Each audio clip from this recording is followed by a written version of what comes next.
Assalamualaikum warahmatullahi wabarakatuh. Tabi pun.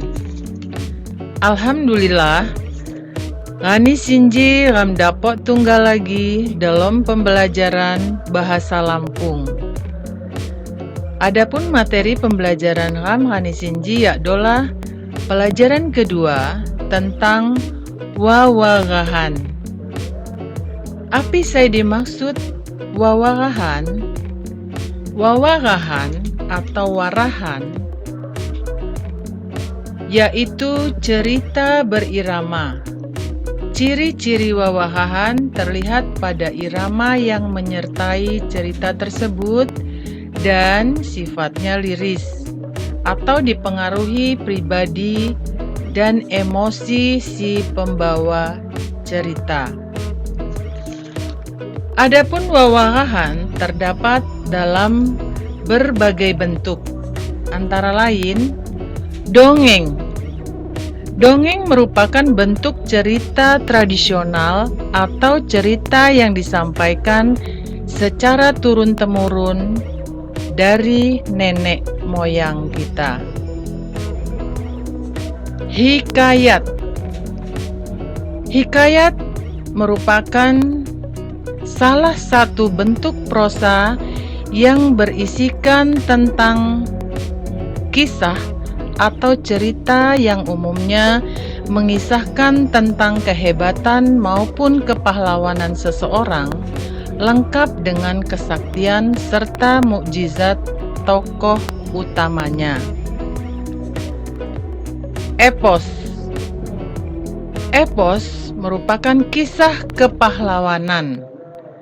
Seperti epos yang terkenal adalah cerita Ramayana, Mahabharata, dan lain-lain. Yang terakhir adalah cerita mitos. Mitos merupakan kisah yang berlatar masa lampau yang mengandung penafsiran tentang alam semesta serta dianggap benar terjadi oleh si empunya cerita atau penganutnya. Baiklah, pada pembelajaran hari ini kita akan bersama-sama menyaksikan dongeng atau cerita rakyat yang berasal dari Provinsi Lampung, tepatnya dari Kabupaten Tulang Bawang, dengan judul Kisah Buha Perompak atau dalam bahasa Indonesianya Kisah Buaya Perompak. Saksikan kisah Buaya Perompak sampai selesai, karena pada akhir pembelajaran ini ada tugas yang berupa pertanyaan yang harus kalian jawab berdasarkan dari isi cerita rakyat Buaya Perompak. Namun pertanyaannya kalian jawab dengan menggunakan bahasa Lampung. Silahkan kita saksikan bersama kisah Buaya Perompak. Buaya Perompak.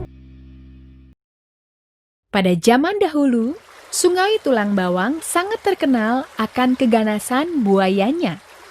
Sehingga orang yang berlayar maupun para penduduk yang tinggal di sana perlu sangat berhati-hati. Menurut cerita, sudah banyak manusia yang hilang begitu saja di sana. Pada suatu hari, seorang gadis rupawan yang bernama Aminah hilang di sungai itu. Anehnya, meskipun penduduk kampung mencarinya, tidak ada sedikit pun jejak yang tertinggal. Sepertinya ia ditelan bumi. Nun jauh di dalam sebuah gua besar, tampak tergolek tubuh Aminah. Ia baru saja tersadar dari pingsannya.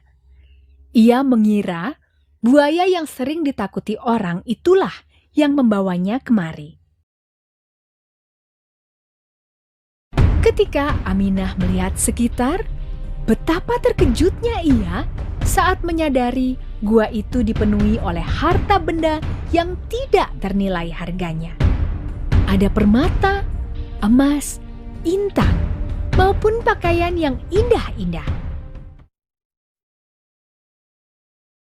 Tiba-tiba terdengar suara. "Janganlah takut, gadis rupawan.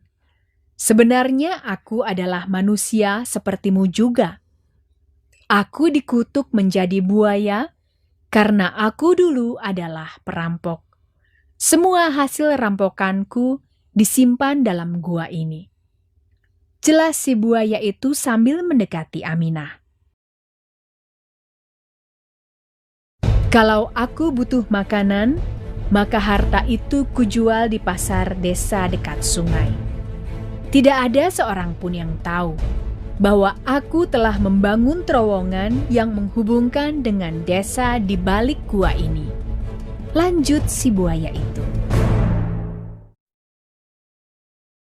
Tanpa disengaja, si buaya perompak tersebut sudah membuka rahasia gua tempat kediamannya. Aminah mendengarkannya dengan teliti. Ia tahu keterangan si buaya itu suatu saat akan berguna. Hari demi hari, buaya itu selalu memberinya hadiah perhiasan. Ia berharap agar Aminah mau tetap tinggal bersamanya. Namun, Aminah juga ingin sekali segera kembali ke kampung halamannya.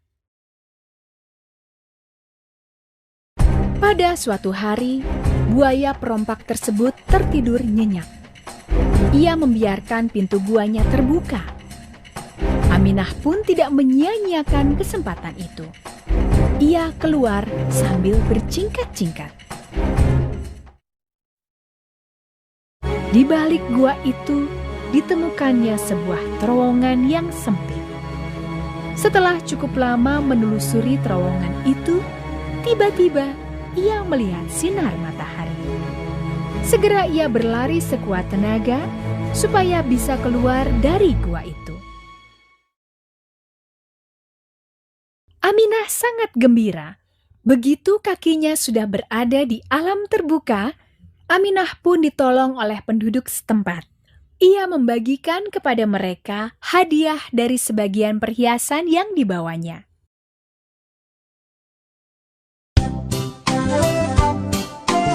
Pesan moral, ketika ada kesempatan datang, kita harus memanfaatkan sebaik mungkin supaya kesempatan itu tidak hilang karena itu hanya datang sekali. Sebelum pembelajaran kita akhiri, silahkan kalian catat pertanyaan yang harus kalian jawab dalam bahasa Lampung. Setelah selesai kamu kerjakan, segera dikumpulkan, jangan sampai terlambat karena pengumpulan tugas diberi waktu 2 hari setelah pembelajaran hari ini. Demikianlah pembelajaran kita pada hari ini. Sampai bertemu lagi. Assalamualaikum warahmatullahi wabarakatuh.